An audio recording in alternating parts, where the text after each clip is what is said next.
Nganong wala ka tuguti sa imong mga ginikanan nga maguyab-uyab og sayo? Ngano nga dili tugutan sa ginikanan ang sayo nga relasyon? Nakapangutana ka na ba? Ngano dili ko pasudlon sa relasyon sa akong ginikanan?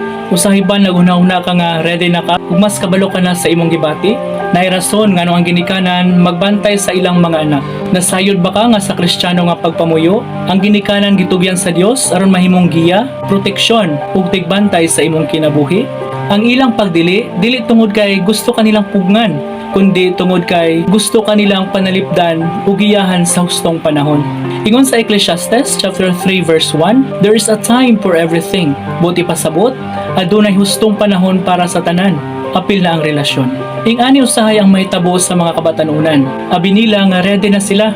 Tungod kay kusog ang ilang gibati, apan sa hinay-hinay, madistract ang ilang pag-eskwela, mapiktuhan ang emosyon tungod sa selos o kasakit.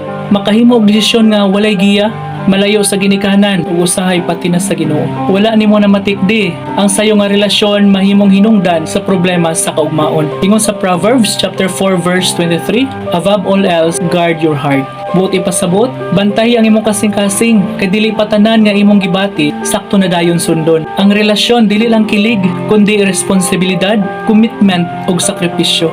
Giingon sa Ephesians chapter 6 verse 1, children, obey your parents in the Lord. Buti pasabot, ang pagpaminaw sa ginikanan dili lang sugo, kundi kabubuton sa Dios para sa imong kaayuhan. Dili sakto ang pagingon nga na ako'y gibati, kinahanglan ang hulaton nako ang hustong panahon sa Dios. Kung ikaw usa ka batan-on, pag-focus sa imong pagtuon ug kaugmaon, i-build ang imong relasyon sa Ginoo, respeto ang desisyon sa imong ginikanan. Ayaw pagdali, ang tinuod nga gugma makahulat. Ngano dili tugutan ang sayo nga relasyon? Dili tungod kay gilimit ka, kundi tungod kay giprotektahan ka. Ug dili tungod kay wala sila pagsabot, kundi tungod kay nakakita sila sa mas halawom nga risgo. Giingon sa Proverbs chapter 3 verses 5 to 6, trust in the Lord with all your heart. Salig sa Ginoo sa imong ginikanan, hulata ang hustong panahon.